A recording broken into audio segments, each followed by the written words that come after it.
Bismillahirrahmanirrahim. Saya akan menjelaskan terkait dengan dari awal terkait dengan monopoli dan praktek monopoli. Jadi di dalam Undang-Undang Nomor 5 Tahun 99 itu ada dalam pasal 1 angka 1 ada dua nomenklatur, dua istilah yaitu monopoli dan praktek monopoli. Sepertinya sama, tetapi mempunyai implikasi dasar hukum yang berbeda. Pertama adalah monopoli. Monopoli itu adalah penguasaan atas produksi dan atau pemasaran barang dan atau atas penggunaan jasa tertentu oleh satu pelaku usaha atau satu kelompok pelaku usaha.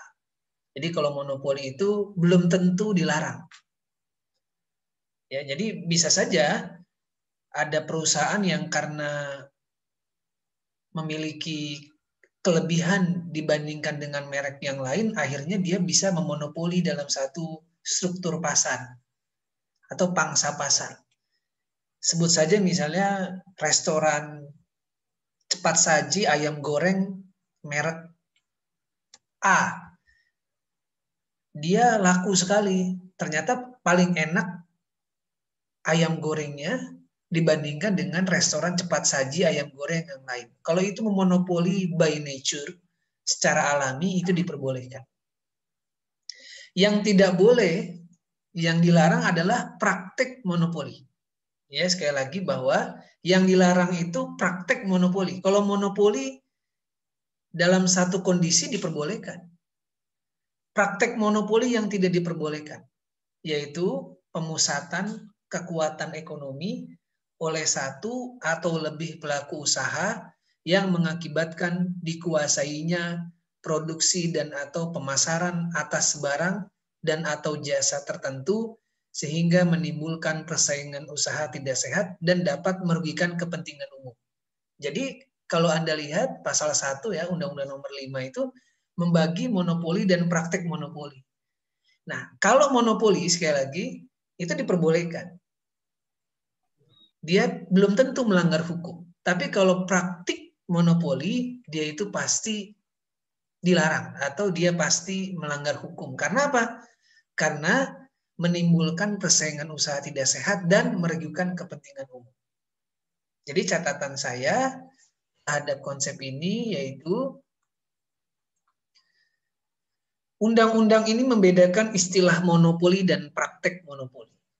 Kata monopoli adalah kata bermakna netral, yaitu penguasaan atas produksi dan atau pemasaran barang atau atas penggunaan jasa tertentu oleh satu pelaku usaha atau satu kelompok pelaku usaha.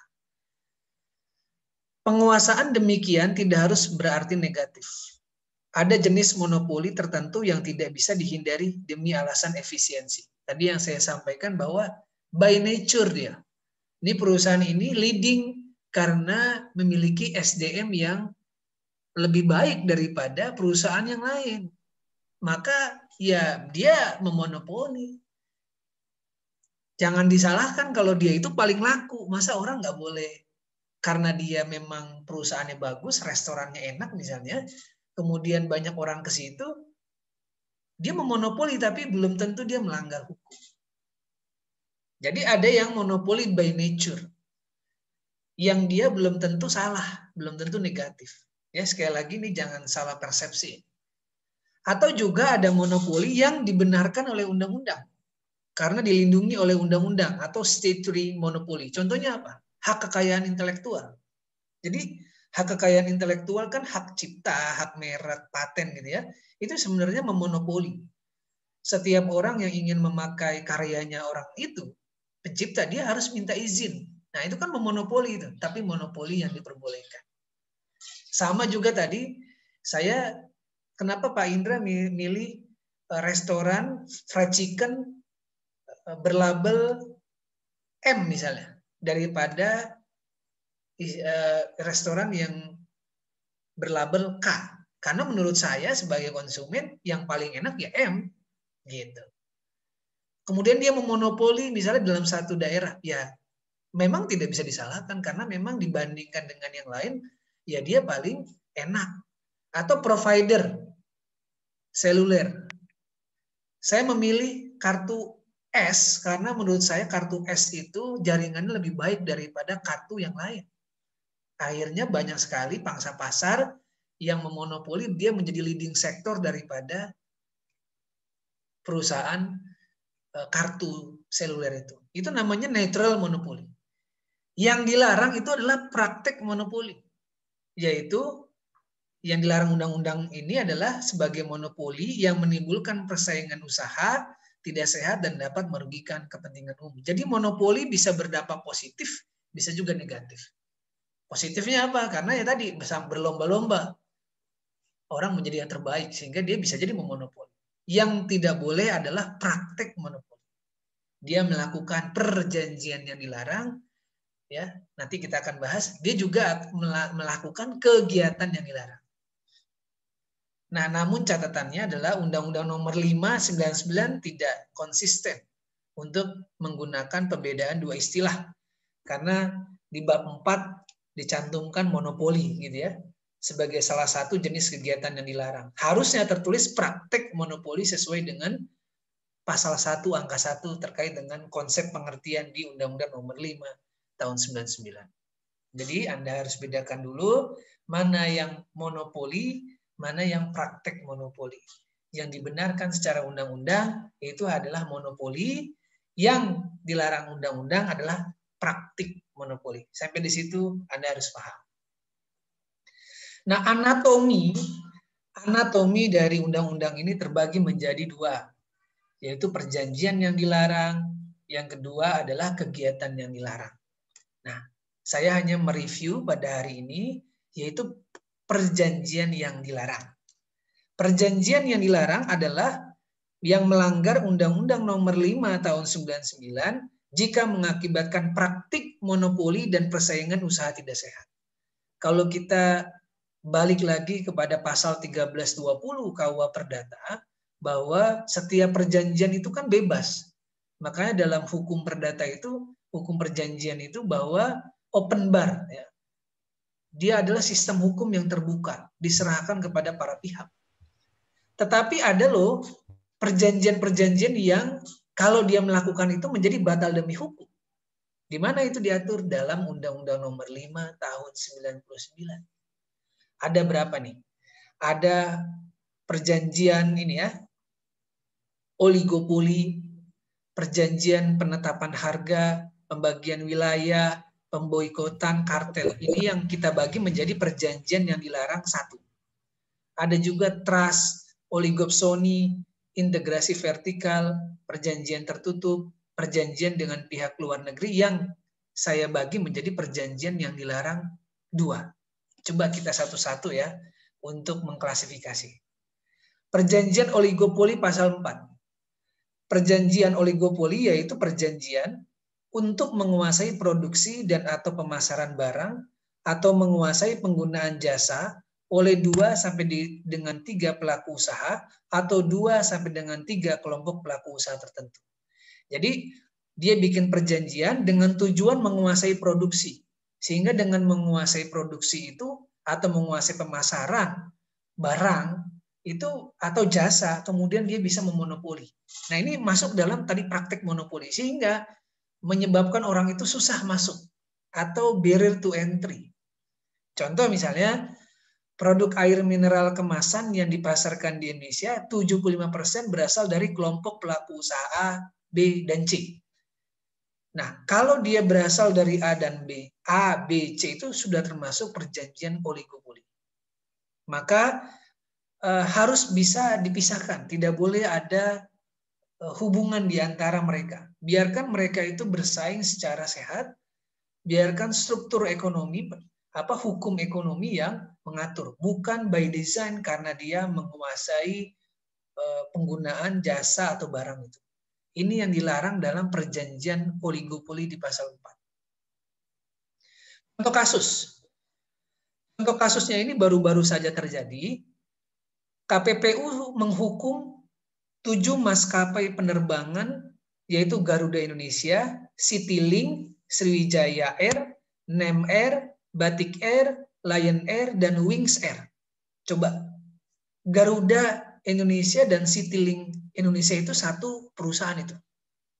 Kalau Garuda itu untuk maskapai yang eksekutif lah, Citylink ekonomi. Sriwijaya, info terakhir sudah diakuisisi oleh Garuda. Jadi ada 3 kan, ABC, Garuda, Citylink, Sriwijaya sudah jadi satu kelompok. 6R itu juga termasuk Sriwijaya punya itu.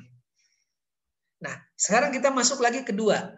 Batik Air, Lion Air, dan Wings Air. Itu satu kelompok usaha Lion Group itu.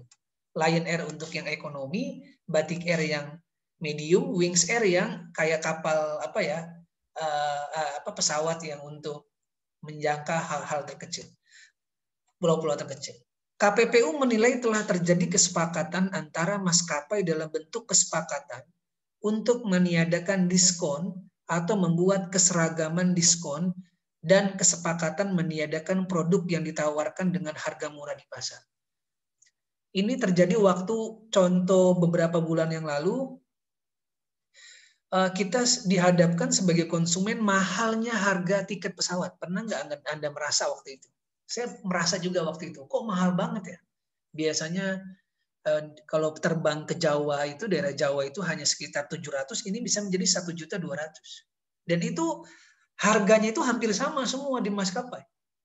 Di Citylink sama, Sriwijaya, 6R, Lion itu sama itu. Ternyata KPPU mengendus adanya praktek oligopoli, yaitu meniadakan diskon, membuat keseragaman diskon, dan adanya meniadakan produk yang ditawarkan dengan harga murah. Artinya ditinggikan karena pada saat itu katanya harga aftur itu lagi mahal. Sehingga itu ditinggikan semua sama maskapai. Dan itu terjadi dalam rentang waktu yang sama. Nah, karena fenomena itu akhirnya KPPU akibat kegiatan itu, perjanjian itu, mengakibatkan terbatasnya pasokan dan harga tinggi pada layanan jasa angkutan niaga berjadwal penumpang kelas ekonomi di wilayah Indonesia. 7 maskapai itu disemprit oleh KPPU. Ini contoh oligopoli. Jadi dia sudah melakukan konspirasi begitu. Nah, ini di pasal 4. Yang selanjutnya yaitu perjanjian penetapan harga, atau pasal 5 sampai dengan pasal 11. Saya hanya menyebutkan aja penetapan harga ya. Nanti yang lain-lain itu mengikuti.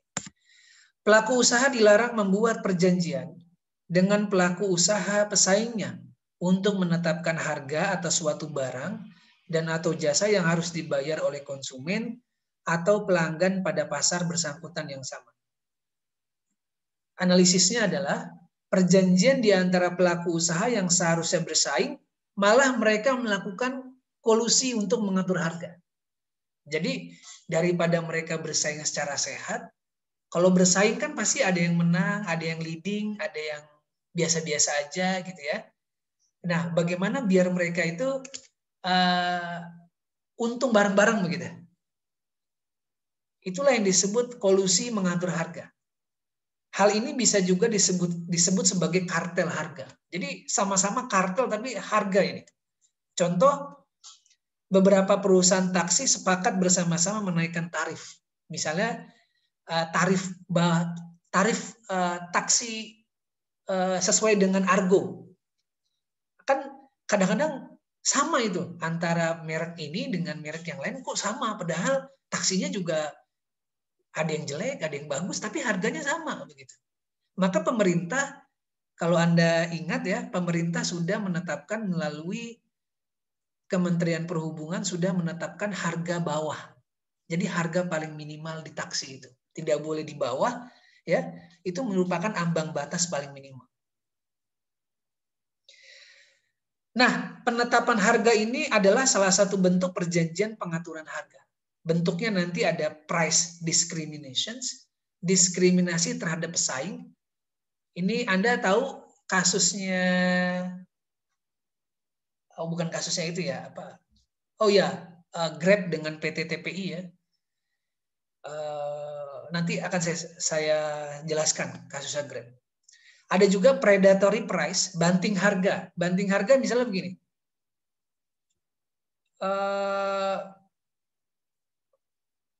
dia bikin diskon tapi diskonnya itu di luar apa? Di luar biaya produksi. Misalnya kalau diskonnya harusnya apa? 2.000 tapi dia masukkan ke 1.000.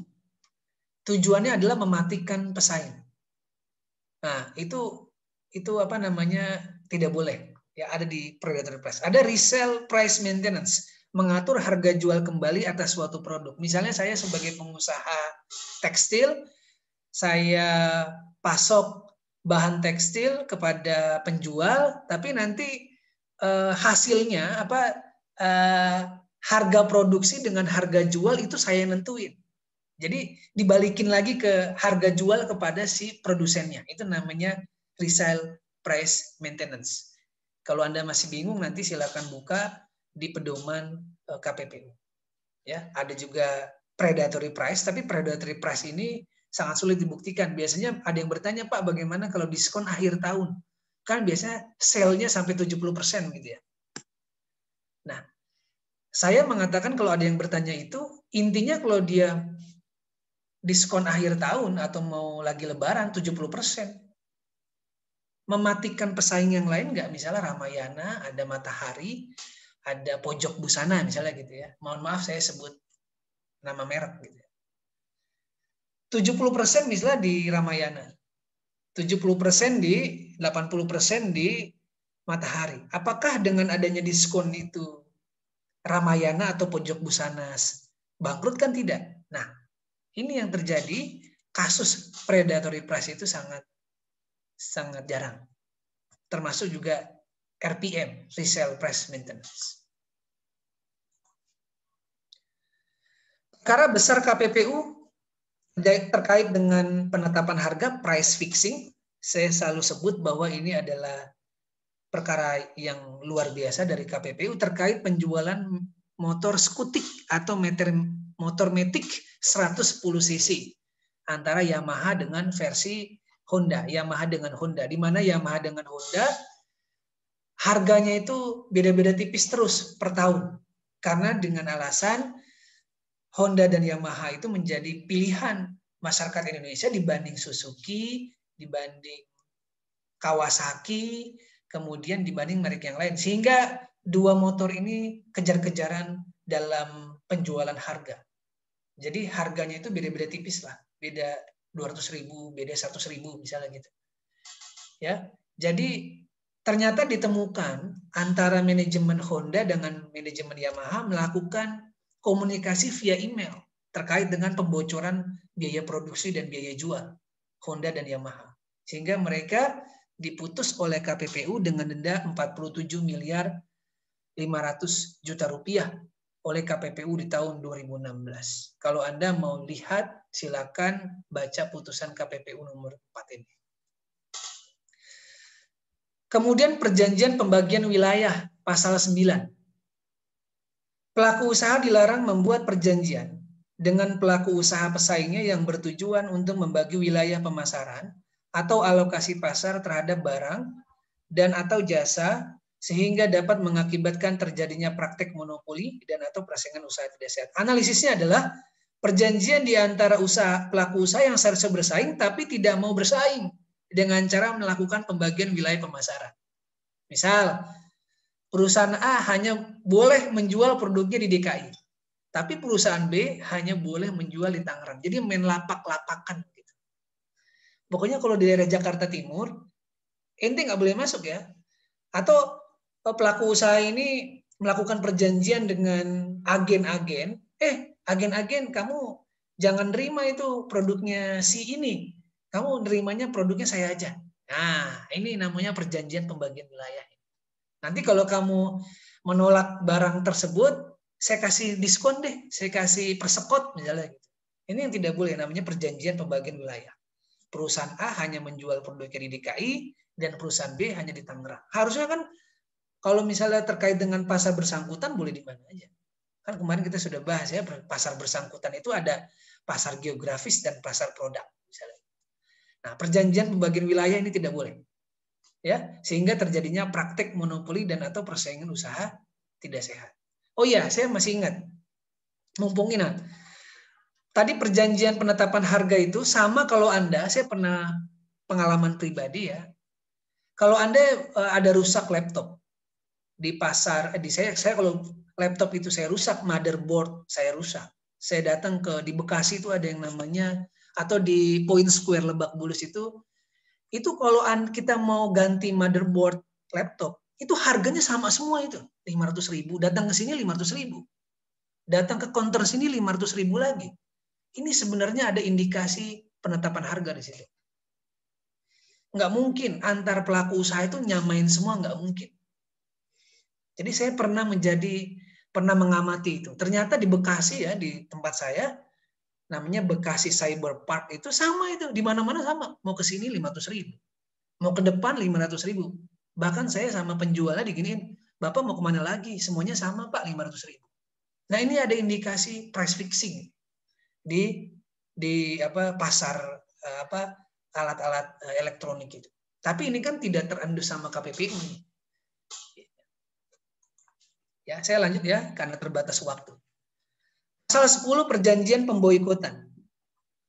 Pasal 10 pelaku usaha dilarang membuat perjanjian dengan pelaku usaha pesaingnya yang dapat menghalangi pelaku usaha lain untuk melakukan usaha yang sama baik untuk tujuan pasar dalam negeri maupun luar negeri.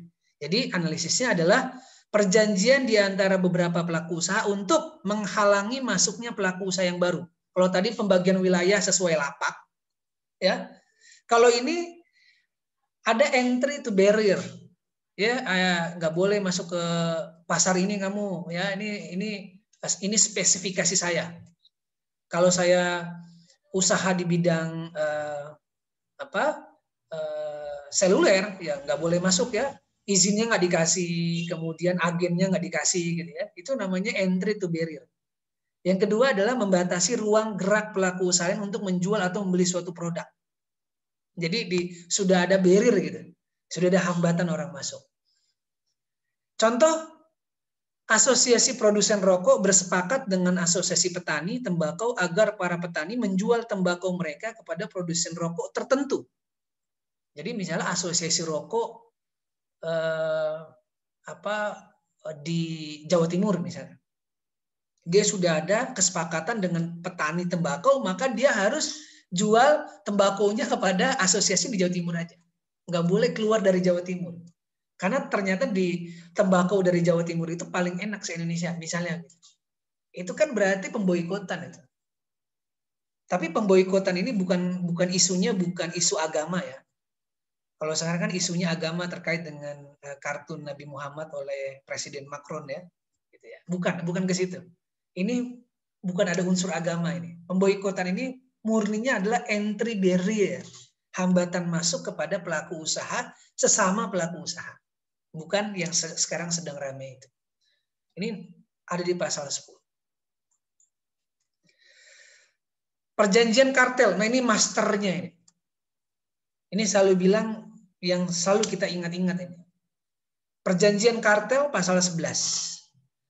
Pelaku usaha dilarang membuat perjanjian dengan pelaku usaha pesaingnya yang bermaksud untuk mempengaruhi harga dengan mengatur produksi dan atau pemasaran suatu barang dan atau jasa yang dapat mengakibatkan terjadinya praktek monopoli atau persaingan usaha tidak sehat.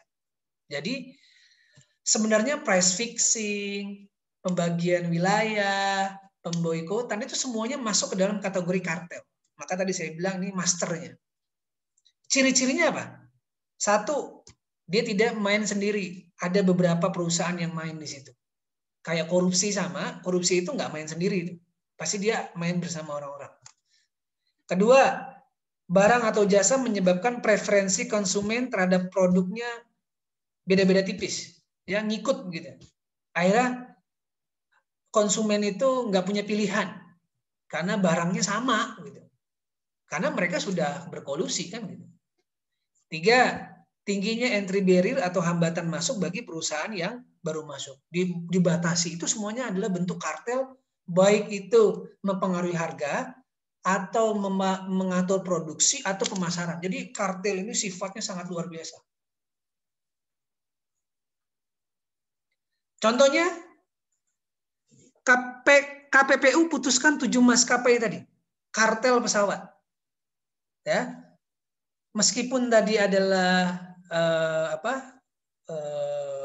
penetapan harga, ya, tapi masuk ke dalam kategori kartel juga karena dia mempengaruhi produksi tadi.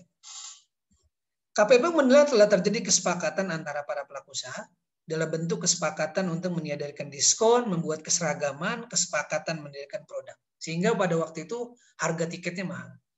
Hal ini mengakibatkan terbatasnya pasokan dan harga tinggi pada pelayanan jasa angkutan udara.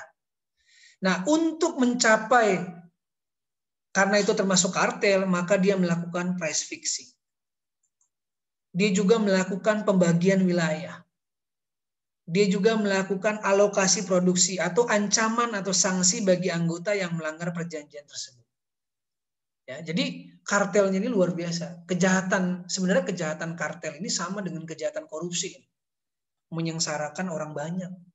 Sehingga konsumen itu nggak punya pilihan, harganya tinggi, karena sudah diatur dengan sedemikian rupa oleh para pelaku usaha yang nakal. Melakukan keseragaman, pembagian wilayah, penetapan harga, penghilangan diskon, gitu ya, kontrol harga dan sebagainya. Ini namanya kartel. Ya, kartel itu nanti bisa ke price fixing, boikotan, pembagian wilayah dan sebagainya.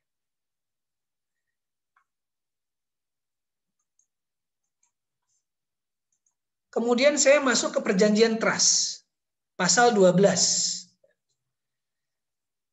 Pelaku usaha dilarang membuat perjanjian dengan pelaku usaha lain untuk melakukan kerjasama dengan membentuk gabungan perusahaan atau perseroan yang lebih besar dengan tetap menjaga dan mempertahankan kelangsungan hidup masing-masing perusahaan atau perseroan anggotanya yang bertujuan untuk mengontrol produksi dan atau pemasaran atas barang dan atau jasa sehingga dapat mengakibatkan terjadinya praktik monopoli dan atau persaingan usaha. Analisisnya adalah perjanjian kerjasama di antara pelaku usaha dengan cara menggabungkan diri menjadi perseroan lebih besar, tetapi eksistensinya tetap ada. Contoh, dua pelaku usaha yang bersaing A dan B menyatakan penggabungan perusahaan mereka.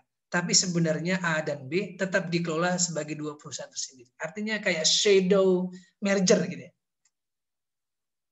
Trust ini kayak apa? Permainan gitu. Seolah-olah dia merger tapi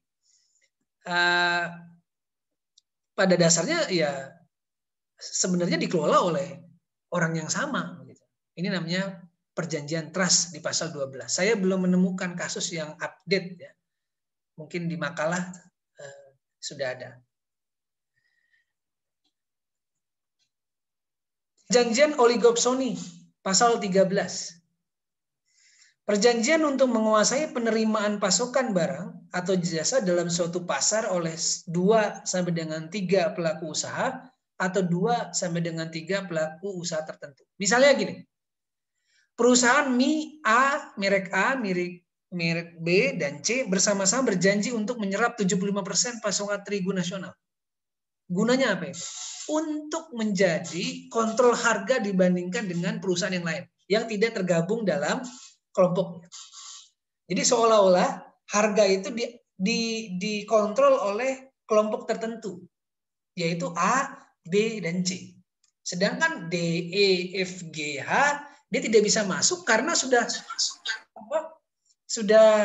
pasokannya sudah habis diserap 75% oleh perusahaan A, B, dan C. Sehingga dia menjadi pemain tunggal di situ.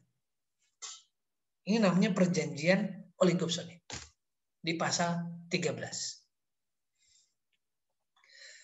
Perjanjian integrasi vertikal pasal 14. Perjanjian yaitu perjanjian di antara perusahaan-perusahaan yang berada dalam satu rangkaian jenjang produksi barang tertentu, namun semuanya berada dalam kontrol satu tangan untuk secara bersama-sama menangkan persaingan secara tidak sehat. Artinya adalah dari hulu sampai hilir itu punya perusahaan dia.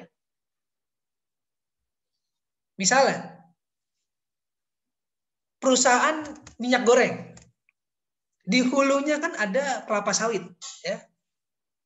Di hulunya ada kelapa sawit. Itu namanya perusahaan hulu. Kemudian diolah menjadi minyak goreng, ya, kemudian dipasarkan di hipermarket atau supermarket atau minimarket. Yang dimaksud perjanjian integrasi vertikal itu dari hulu sampai hilir punya dia semua. Katakanlah misalnya Giant di hilir, dia kan hipermarket ya, tapi dia juga punya perusahaannya di hulu. Jadi dari hulu ke hilir itu punya Giant semua. Ini contoh, ya, contoh saja, ya bukan berarti beneran. Gitu ya. Nah, saya punya contoh ini yang terbaru, kasus Grab dan TPI di KPPU. Grab itu adalah perusahaan transportasi online, penyedia jasa transportasi online, dan TPI adalah sebuah perusahaan yang bergerak di bidang sewa mobil. Ya. Jadi Grab itu kan dia transportasi online tapi lebih khusus ke mobil gitu ya. Dia melakukan kerjasama dengan asosiasi sewa mobil ya agar seluruh asosiasi atau driver mobil itu harus pakai aplikasinya Grab. Nah, kena ini di KPPU ini. Grab itu kuasa hukumnya Bapak Hotman Paris Hutapea. Dan sekarang lagi melawan itu ya. Saya belum tahu nih apa putusannya nih. Grab itu hulu, transportasi online, perusahaan jasa transportasi online. TPI itu adalah hilirnya yang punya mobil-mobil asosiasi driver-driver mobil itu. Jadi antara hulu dan hilir dikuasai oleh Grab.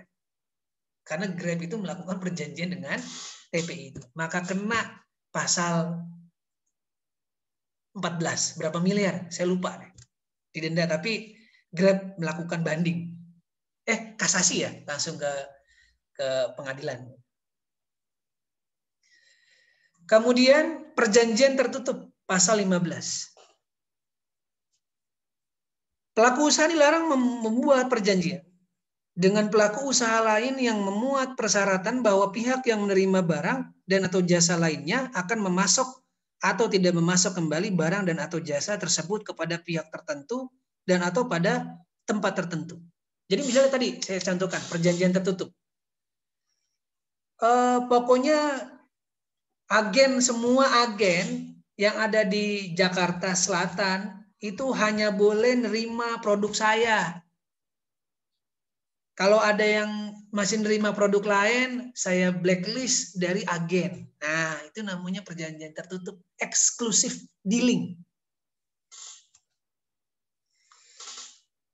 Yang kedua, pelaku usaha dilarang membuat perjanjian dengan pihak lain yang memuat persyaratan bahwa pihak yang menerima barang dan atau jasa tertentu harus bersedia membeli barang dan atau jasa lain dari pelaku usaha pemasok. Ini bundling, tahu nggak ada? Bundling.